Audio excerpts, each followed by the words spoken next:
Before we start this episode, I'd just like to acknowledge the Gimoy Walluwarra Yidinji people and the Irukandji people on whose land this podcast is recorded, as well as the other 70 traditional owner groups whose sea country makes up the Great Barrier Reef, and pay my respects to elders past, present and emerging.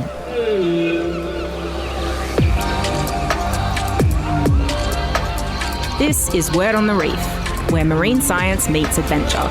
Join Tanya Murphy and Brett Goodban as we plunge into the wonders of the Great Barrier Reef and explore the mysteries beneath the waves.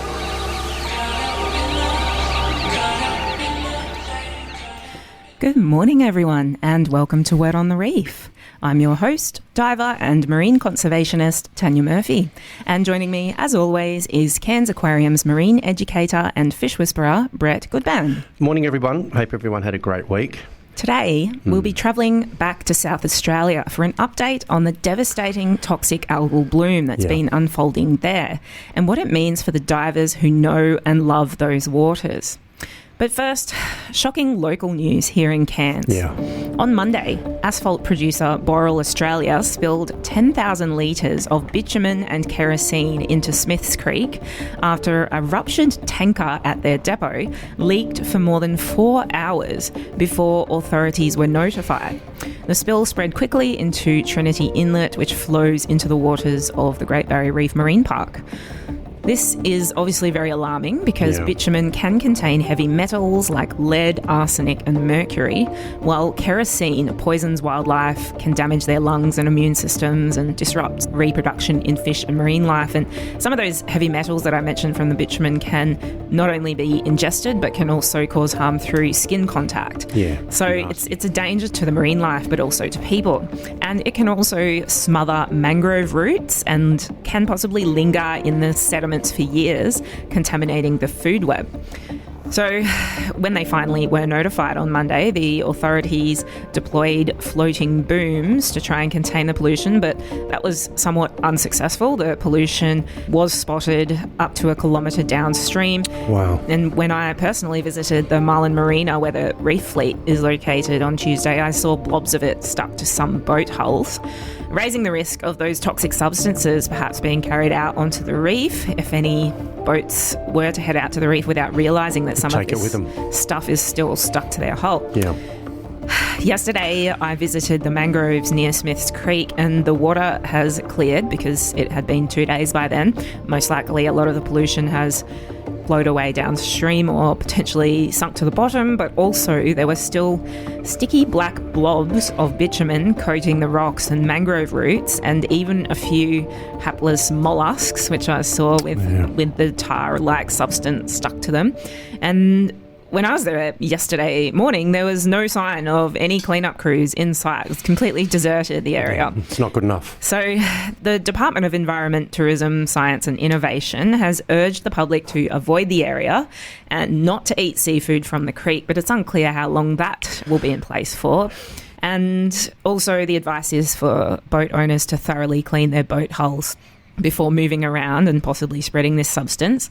Important to be clear that this is in the Trinity Inlet, so from what I've read, the local fishing community posting that there's plenty of other areas where people can go if they want to catch a fish, like up on the northern beaches, and just to avoid doing that near the Trinity Inlet for the time being. Now, they say a cleanup is underway, but progress appears slow. This isn't something members of the public can help with, unfortunately, because these substances are toxic, so we're being urged to stay away for safety reasons. But someone needs to take urgent action, and I think it should obviously be Boral who caused this disaster.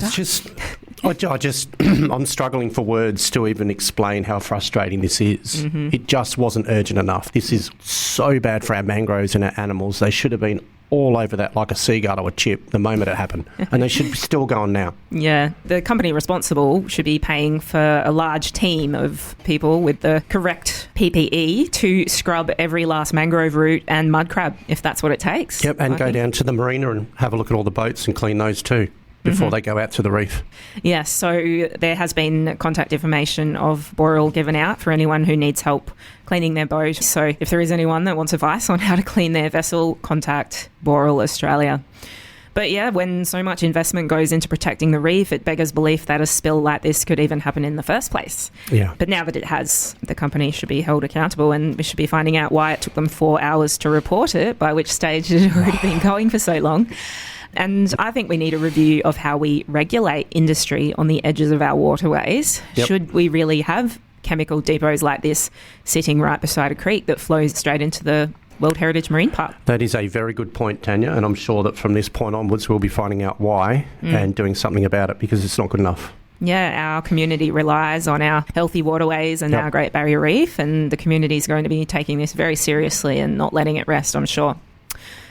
But now, Brett, let's turn back to the main topic of today, which is South Australia. Yes. So listeners might remember we covered South Australia's toxic algal bloom outbreak in May with Stephen Andrews from the Great Southern Reef Foundation.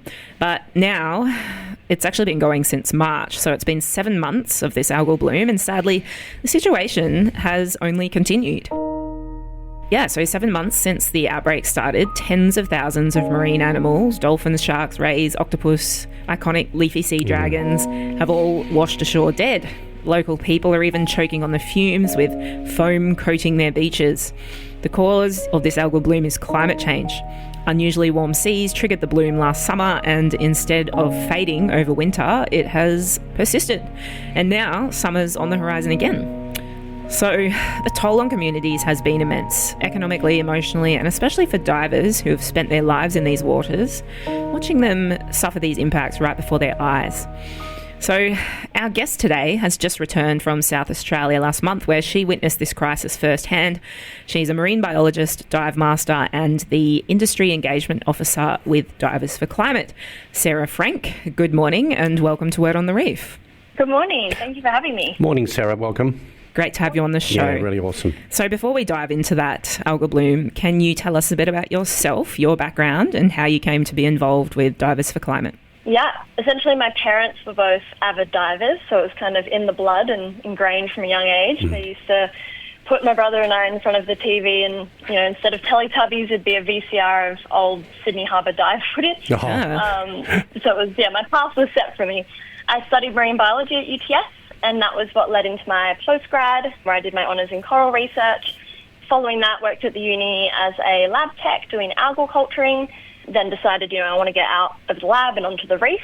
So I moved up to the Whitsundays for a few years, worked on one of the islands there, got a job out in the reef, which was a lifetime dream, absolutely incredible. Yep. When I was out there, I witnessed the 2024 bleaching event, which was obviously really heartbreaking, difficult to navigate how to talk about it with customers, and finding, no clear guidance on how to talk about it. Yep. It just seemed like this really taboo topic to be talking about climate change, which obviously was very hard coming from a background in coral, something I loved and cared about. Yes. Seeing it in distress, So following that, I took a year off, travelled Indonesia, went and saw the reefs of Raja Ampat, which definitely made me feel a lot better. Yes. Did my dive masters, and then when I came back to Sydney, that's when I found Divers for Climate. It was very serendipitous. Felt amazing to find this community of people who all had this shared experience, coming from marine tourism backgrounds and struggling with those climate conversations. And that's what's led me here. Wow. That's a resume and a half.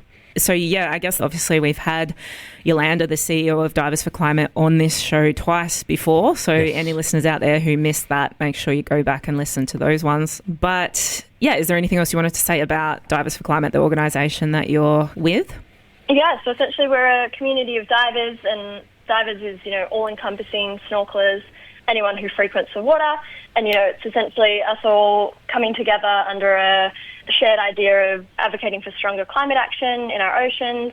And the idea is to, build support between divers, dive industry leaders. We've got our national statement out at the moment as well, which is essentially an umbrella of asks based on all the conversations we've had from around the country, essentially on divers' experiences with climate change. Yeah, amazing. So through your work with Divers for Climate, you went down to South Australia last month and checked it out firsthand. Before we dive into that, let's zoom out a bit. For any listeners who aren't familiar, can you give us a bit of an overview of where this algal bloom is and what it is? Yeah, so essentially it started, there was a marine heat wave that had been affecting South Australia since September 2024. And then since early this year is when it became evident that it was this algal bloom, and it's one of the most severe harmful algal bloom events on record. So it's driven essentially by ocean heat waves, nutrient imbalances from upwellings. It's damaged marine ecosystems, threatened wildlife, disrupted tourism and coastal livelihoods. It's driven by this microscopic organism, Karenia mikimotoi, which is known globally for its ability to persist for long periods, spread over wide areas, and shift throughout the water column to access nutrients. So it began in the southeast, quickly expanded across the Fleurial Peninsula, hit Kangaroo Island pretty hard, the York Peninsula, further into the Spencer Gulf and Eyre Peninsula now as well. So for anyone who's not familiar with South Australia, because I actually have not been there yet, I thought about how to help people picture this on the radio. And I think basically it's kind of like a wonky capital letter M, where the land is on top and the water is on the bottom. And so the left side of the M, which is bigger, is this big gulf or bay called Spencer Gulf, right? Yeah.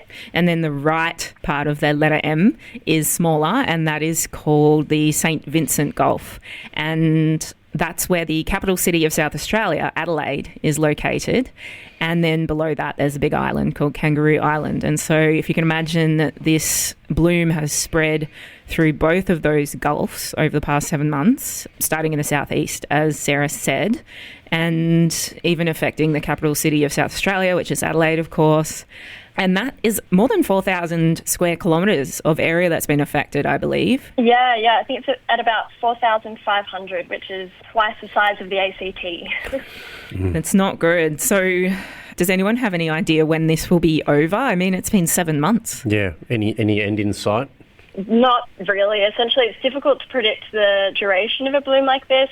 The nature of this kind of algal bloom, it's very dynamic. It can travel and change depending on, weather and ocean circulation and environmental conditions. Yeah. They did think that it would shrink over winter or dissipate when different weather came in and mixed it up, but it's persisted and, obviously, as Tanya mentioned before, it's heading back into that warmer weather.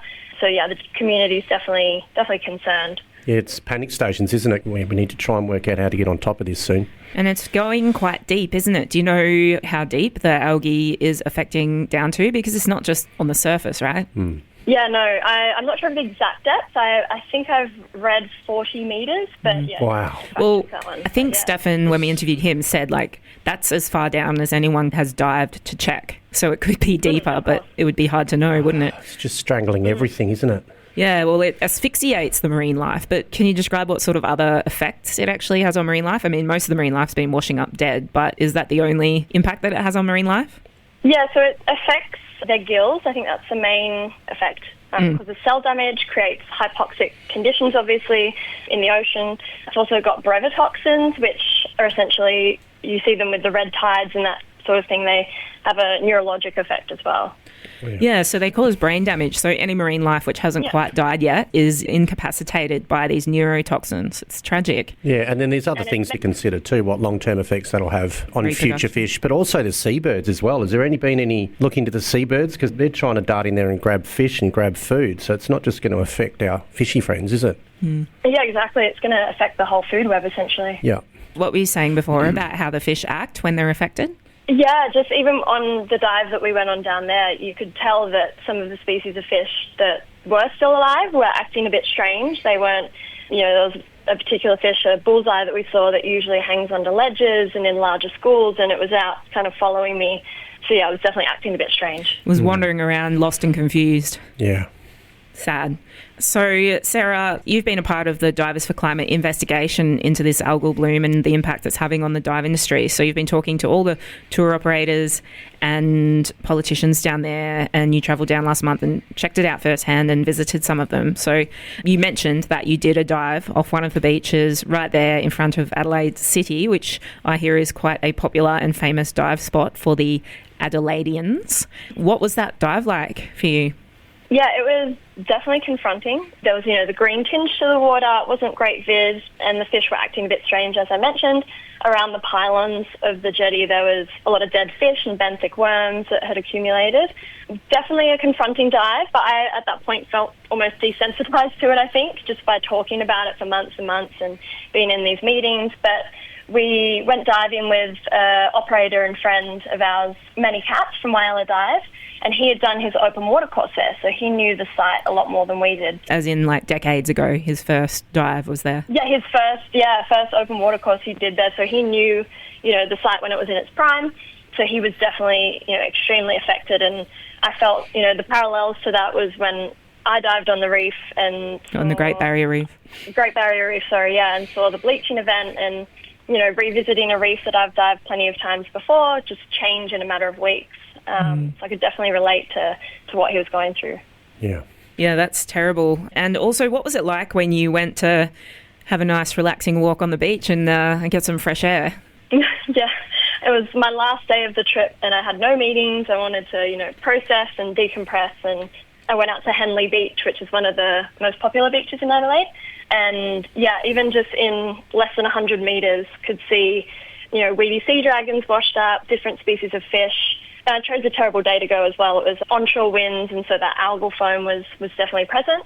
And yeah, I had the irritated eyes and scratchy throat. Yeah, and that's just from walking. Dry cough. You're not even getting in the water. You're breathing toxins just from walking along the beach. Yeah, definitely. And I suppose it doesn't smell very good. No, that too. Oh, the poor people of Adelaide, they live right on that coast. So yeah, they do. We'll talk a bit more about them in a minute, but also while you were down there, you met with a ton of affected tourism operators and community members in South Australia to help Divers for Climate compile a report about how this algal bloom is affecting them. Can you tell us a bit about the research that you carried out? Yeah, so we did structured interviews with dive centres. We met with operators and community members on the ground. Hosted a webinar when we got back to, brief the nationwide dive community because they had also voiced their concerns. We spoke with operators about how it was affecting their business, their staff, and as well their mental health, of course, and shared these insights with state and federal decision makers to ensure that those frontline experiences informed that national conversation. Yeah, I understand you did phone interviews with 10 South Australian dive centres and managers, which represents about 75% of all centres in South Australia, and you did in-person visits with 15 operators, tourism industry, body representatives and community leaders. So you were back-to-back meetings. Busy week. Wow, good job. Yeah. Yeah, and it's good for them to know that they've got a voice as well through this. Yeah, definitely. They were watching on our Senate inquiry, which was live streamed, which was thrilling stuff. Oh, yeah. But it was great to represent them. Divers for Climate has only really got kick-started within the last couple of years. So if that wasn't the case, who else would have been there to bring everyone together in this way, So it's absolutely amazing that you were able to do that work. So South Australia is famous for its cage diving experience with great white sharks. People travel from all over the world to experience these majestic predators in the wild. And you spoke with one of the cage diving tour operators. What sort of changes have they witnessed with their shark cage diving tours? Yeah, so when we were doing our research, it's a lot of the dive centres off-season. So it's a time that a lot of them pull their boats out and do maintenance and focus on other things. So they weren't actually in their peak season when we reached out, so they didn't have any direct impacts from the bloom yet. They had a lot of customers calling up and sharing their concerns and asking about it and whatnot. But interestingly, they noticed the upwellings the year before. They had, a bad season in regards to sharks. They didn't have as many because the sharks were elsewhere, and that's one of the presumed causes of the bloom was that upwelling. So it's interesting to hear that they noticed that last season. Yeah, and so based on all your chats with tourism operators, what have they been talking about with regards to the economic impacts of this algal bloom? Yeah, so essentially about 85% of the operators all experienced financial hardship. Some reported a 80% decline over winter. Whyalla, for example, it was their peak season, so they're kind of the opposite. They won't know the impacts until next winter. But for some of them, if this doesn't change, there's the possibility that they will go under or will have to adapt their businesses. Those poor operators just... Well, the catastrophe is also devastating the state's $500 million seafood industry as well, because there's a lot of shellfish, like oyster farming, I understand, and oysters are actually really helpful. They consume and suck up algae, I understand, but then you can't eat them because they're full of toxic algae. Is that right? That's right, isn't it, Sarah? Yeah, they're actually looking at restoring some of the oyster reefs that they have down there in an attempt to prevent this kind of thing from happening again, which is pretty impressive. Yeah, which will be a great ecosystem restoration, but then we can't eat them is the problem for the seafood industry. On every angle that we go down with this, it just affects everything. Yeah.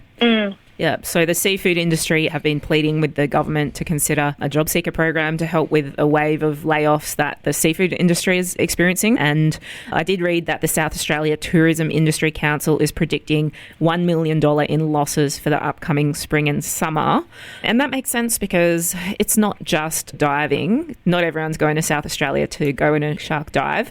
It's just for the general amenity of tourists wanting to go for a swim or a surf or a walk on the beach that could be potentially deterred. And you mentioned Whyalla. And so if anyone has been picturing my big capital M, that is up in the top left corner of that Spencer Gulf. And that is where they have the world famous giant cuttlefish aggregation. And that actually happens in winter. So unlike all the other tourism operators that you mentioned who are waiting for summer for their peak season, that is one spot that is normally absolutely bustling in the middle of winter, because that's when people come from all over the world to snorkel and swim with these giant cuttlefish. And I was relieved to hear that they weren't too badly affected. The bloom didn't make its way all the way up into the top of that gulf. Is that right, Sarah? Yeah, for this season, yeah. Not so far. But according to the map that I checked, which was from September, there is some algal bloom up in that area near Whyalla, but I think the cuttlefish season is probably over now, so hopefully they managed to breed successfully. It's just now we have to wait and see what happens next year, I suppose. Yeah, definitely, and they've installed this bubble curtain as well to hopefully protect the 50 to 80,000 eggs that they've got down there, which is, incredible technology, so fingers crossed that works. Ah, yes, the bubble curtain. Since it's come up, tell us about this bubble curtain. Tell us more. So, to my understanding, it creates an underwater barrier and prevents the algae from flocking, I suppose. It's not a guaranteed success. I think they usually use it in aquaculture, so it's essentially an experiment, but still better than nothing for sure. Is that still in place, or was it just a temporary measure during the breeding season? To my understanding, they've got it just in case the algal bloom gets up there, because obviously the cuttlefish have laid their eggs, and after that, the cuttlefish enter into senescence and they die anyway, whereas it's the next generation of cuttlefish that they're looking to protect. Yeah, because you told me that cuttlefish only live for about 1 year and then they breed and then they die. So the bubble curtain is there to protect the eggs. But before we go and install a giant bubble curtain around the entire 35,000 kilometre coastline of Australia, we can't obviously scale that to be a cure-all for this algal bloom or any of the other marine heatwave disasters that we're experiencing, because I can see that this bubble curtain is only about 100 metres by 200 metres and it costs $700,000. So not entirely feasible for larger scale solution of the problem. It also runs off a land-based generator, so fossil fuels going back into the system there. And it only works at a certain depth and without strong waves, and it also does not actually block the brevetoxins, so they can't even use it to protect the oyster farms because it doesn't quite block the algal bloom completely. It only blocks it enough to hopefully save the cuttlefish eggs. So where do you see the protection or the clearing? Is there any light at the end of this tunnel from what you can see from government or anybody? Yeah, I mean, times like these you have to focus on the small wins, Yeah, absolutely. I've noticed so much, even the operators that we've engaged with are now feeling empowered to go and connect with decision makers themselves and advocate for the industry's needs. As well as that, on an actual diving perspective, I got some videos from one of the operators from last week, and they went out to Second Valley, which is near Rapid Bay, so south of your imaginary diagram. Which works well. It's the bottom right corner of the giant letter M. There you go. And they sent these beautiful videos of leafy sea dragons, and, the water was a lot clearer than it has been down there, and you could see a ray and some fish, and so it was definitely, I think the misinformation that's out there is that all the dive sites aren't doing well, and definitely not the case. So, it was really great to see that they're still seeing some good dives. Yeah, good. Yeah, it's obviously a mixed bag. The same message we have with the Great Barrier Reef. Brett and I are here every week to tell tourists that they should be visiting ASAP because it's an incredible place and the tour operators are focusing on taking people to the parts which are healthy. But that should in no way stop anyone from acting urgently on the threat that is affecting some of the other areas. So both of those things need to happen at once. And so which areas are still good to dive?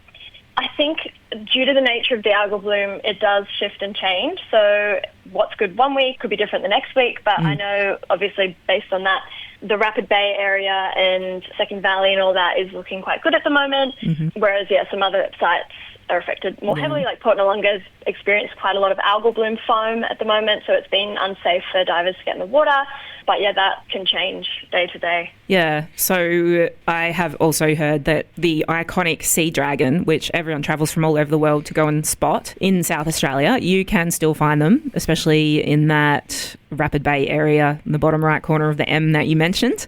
So I just urge everyone to support that tourism industry and keep attention on this issue by not abandoning South Australia or not turning away from it. Yeah, that's an important message, isn't it? Right? Don't abandon them. Everyone needs help. Go to the areas that you can support and feet on the ground and knowledge will help.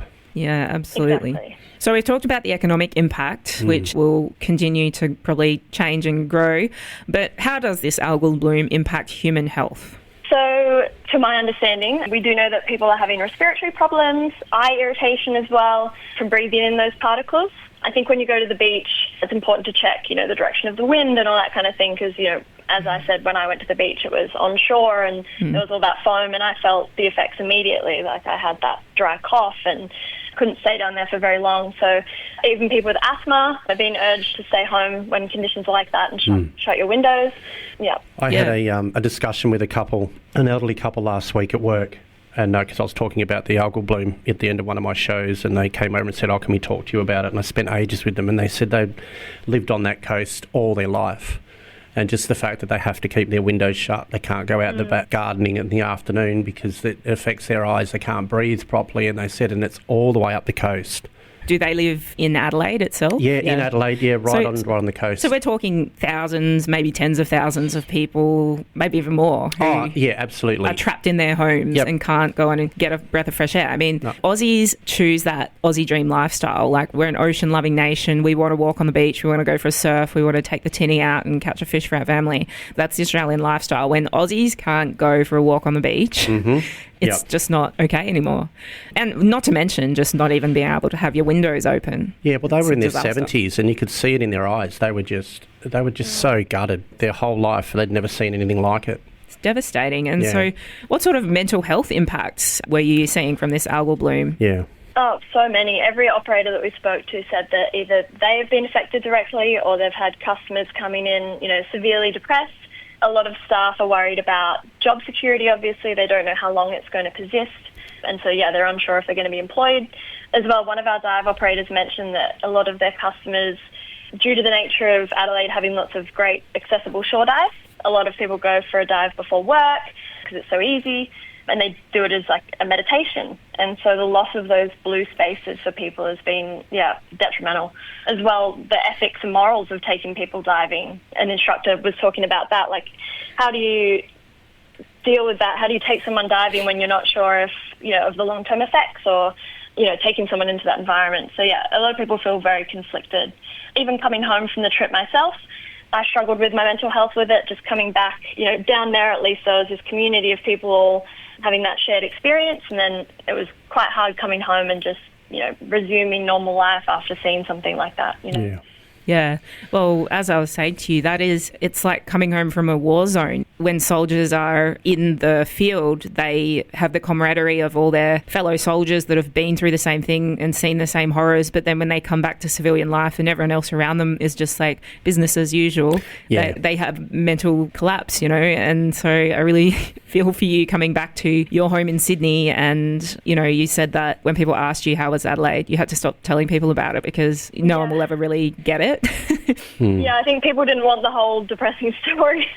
To summarise it. It's very similar to us when we have people talk to us about coral bleaching, isn't it? The reef's been our home. We've seen it go through it And seeing her go through that at the moment is really tough. So everyone needs to band together.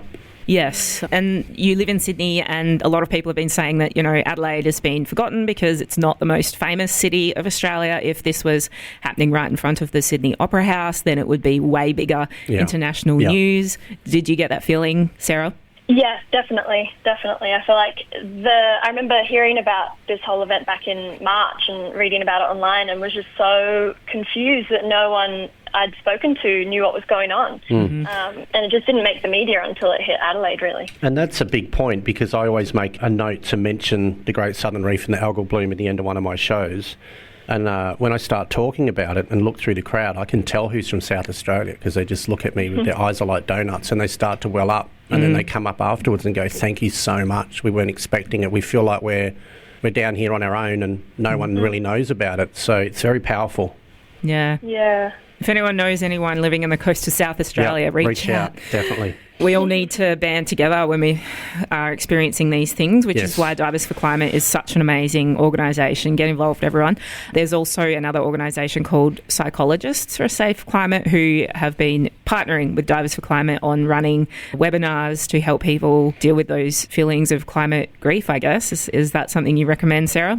Yeah, definitely. That helped massively upon coming home, was just being able to talk about it with people who had that shared experience. Yeah, definitely. That is on our list, to get someone from Psychologists for a Safe Climate on our show to help our listeners perhaps learn how to deal with some feelings that might come up from talking about all of these marine conservation issues. So with those stories of people not even being able to go out in their garden, or not being able to go outside or even open their windows because of the fumes from this toxic outbreak, then I just worry that we might see a wave of people abandoning the coast of South Australia and moving elsewhere. I mean, I would certainly be thinking about selling up and moving somewhere else, but that's obviously going to exacerbate a existing housing crisis. And that made me think about the other climate refugees of the world. So we've got, for example, in the Pacific, there is a country called Tuvalu, which is very low-lying and is going to be underwater if we don't pick up our climate action. Yeah. And so they're making plans to move their entire nation elsewhere, some to Australia, I understand. There's, Cairns. There was at least 100 homes that had to be evacuated for months due to Cyclone Jasper's unprecedented floods, and many of them are still vacant to this day. So in a housing crisis, and we're losing habitable places where people can live because of all these climate disasters, not to mention the insurance issues of living near the coast, it's just absolutely mind-boggling to wonder where people can go. How have local authorities, decision makers and politicians responded to this disaster, and has the response been adequate? Yeah, so it did take a while, I think, as mentioned, but when we did meet with decision makers down there, they all were definitely concerned, and it was quite refreshing to hear them actually mention the word climate in these meetings. So I feel like that was a pretty big step. They've issued a $28 million government support package that offers financial aid and grants to affected businesses. There's definitely things that are available, and I know that there's a summer plan that's coming into effect as they prepare, moving into summer. So there's going to be more things available then.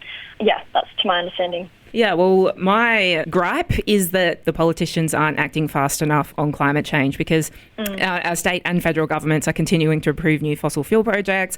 We've just seen the federal government grant an extension to a mega polluting gas hub in Western Australia. Yes, they've set a relatively low 2035 climate target, 62%, which is not aligned with the Paris Agreement and not good enough to protect our oceans from the worst effects of climate change, like this algal bloom. And so I think they, to some degree, have the blood of South Australia's wildlife on their hands with their coal-hugging actions. And I just don't understand why they're continuing to pander to the fossil fuel industry when half of Australia's economy depends on the environment, according to a study I read. So if these apocalyptic scenes of mountains and marine life bleeding to death on our once beautiful beaches isn't enough to spark an urgent transition to renewables, then I don't know what other catastrophes they'll be willing to make us suffer through. I know. It's not like we're making this stuff up. Go down and stand on the beach. It's right in front of you. It's not like we're just trying to make stuff up. It's there. It's in your face. It's like a slap in the head with a wet salmon. It's so obvious. It's everywhere. Yeah. Do something about it. It's enough's enough. Yes, it beggars belief. So on that, Sarah, is there a petition we can sign or something we can do to help draw attention to this issue and urge politicians to act faster on this climate emergency and also to help out our tourism industry? Yeah, so we have got our own calls to action, such as signing our national statement, which is on our website. We're trying to get dive centres on board leading up to our trip to Parliament with a delegation of divers sometime next year. But we're also just trying to focus on supporting the South Australia dive community at the moment. Like we said before, people are still having great dives down there, so, don't cancel your dive trip. Support those communities down there as well. And like we just said, stay informed, do your own research. Like actually going down and seeing it is a very different thing. Call the dive centres and ask them firsthand before you can tell what's happening in their area, I guess. Yeah, definitely.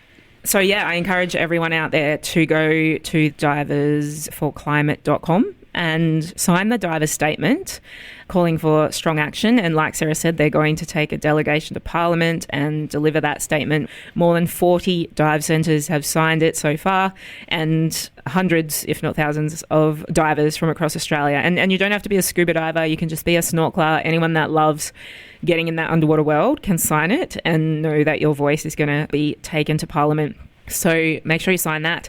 Now, you talked about local adaptations because while we are advocating for stronger climate action, we need to look after the dive industry in South Australia. So we don't have that much time left, actually, but can you list off some of the things that the dive centres are sort of calling for to help support them in this time of need? Yeah, two of the main asks that they've mentioned is to reopen Rapid Bay Jetty. As I mentioned earlier, it's got that exclusion zone and it's preventing them from being able to take people to see the leafies. And as well, a couple of the dive centres are advocating for the opening of Highbury Quarry, which is a freshwater quarry, which would enable them to continue training. When they've got the algal bloom affected ocean, it's a safe space that they could still use. So there are a few things that they're advocating for at the moment.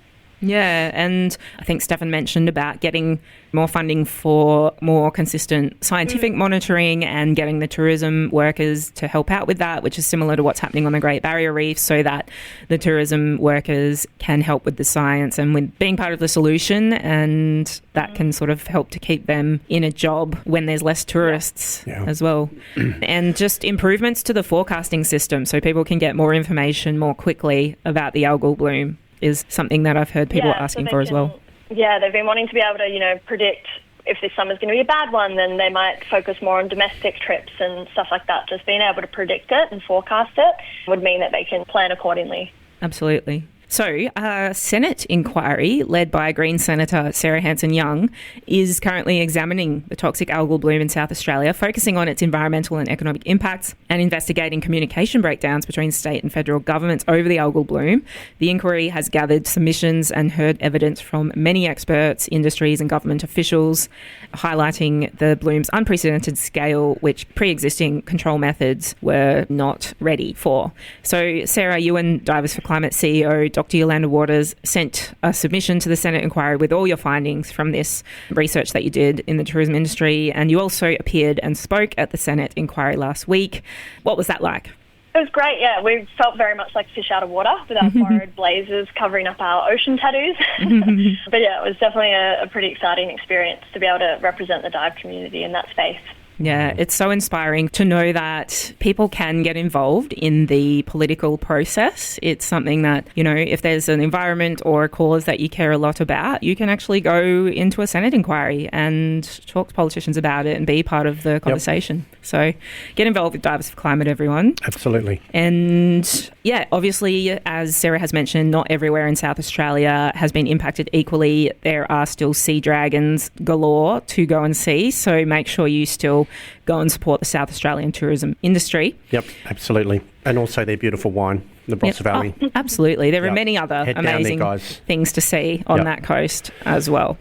So with everything that's happening in the world and everything we've talked about today, it can feel like a lot to process. So please, all our listeners, look after yourself, reach out if you need support. But at the same time, it's important not to look away from it. So before we wrap up, I want to leave you with a powerful quote. Tell me if you can guess who said this. The greatest danger to our future is apathy. Dr. Jane Goodall. That's right, Brett. Yeah. Yes, those words remind us that turning away helps no one, least of all the marine life and communities who need us now. Yeah. And from the same voice came another great quote: "You cannot get through a single day without having an impact on the world around you. What you do makes a difference, and you have to decide what kind of difference you want to make." Yeah, beautiful quote. Yes. Yep. We dedicated our shows yesterday to Dr. Jane. And we quoted, "The least I can do is speak out for those who cannot speak for themselves," being our animals. And that is an amazing Very quote. powerful, isn't it? Yeah. Yes, so that is Dame Jane Goodall, who passed away this week at the age of 91. Yeah. She spent decades in Tanzania observing chimpanzee communities and uncovering their emotional lives, their tool use, social bonds, individual personalities, challenging the idea that only humans can think, reason and feel, which I think is really important because people see chimpanzees as our closest relatives and give them a special status. But we know that dolphins also have social bonds. They communicate with their voices. Yep. They use tools. They have individual personalities. So the marine life also need to be not just looked on as inferior to us. Dr. Jane said animals are our relatives and we are so privileged to share this planet with them. She was also a vocal environmental activist through the Jane Goodall Institute. So make sure you support that as it continues on with that good work, championing policies on climate conservation and animal welfare and speaking globally for environmental justice and sustainability. So Jane was a great example showing us how one person's empathy and dedication can shift how the world sees nature and can inspire countless others to act. Yeah. She was a voice for the voiceless animals of the world, and I hope that inspires everyone listening to also be a voice for our beautiful animals. In particular, those marine life who are suffering in our oceans right now. Yeah, absolutely. So I think that is a beautiful way to finish off what is an enormous chat that we've had today. Yeah.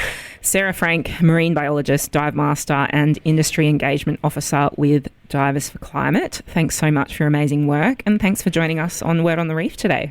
Thank you for having me. Thank you so much for a great chat, and thank you for all your incredible work. It's just amazing. Thank you so much. Yes, keep it up. We will be following your stuff. If anyone wants to check out Sarah on socials, do you publicise your socials, Sarah? I have a marine social account. It's called What the Shell. So I post on there. Love it. What_the shell, right? __ the shell. Okay. And thanks to you, all our listeners, for joining us on We're on the Reef. Yeah. I'm Tanya Murphy. My co-host is Brett Goodban. And we will be back next Friday at 10 a.m. with more marine science adventures. And don't forget to follow us on Instagram at instagram.com/wordonthereef. That's all for this week. Best fishes. Have a great week, everybody. See you next week.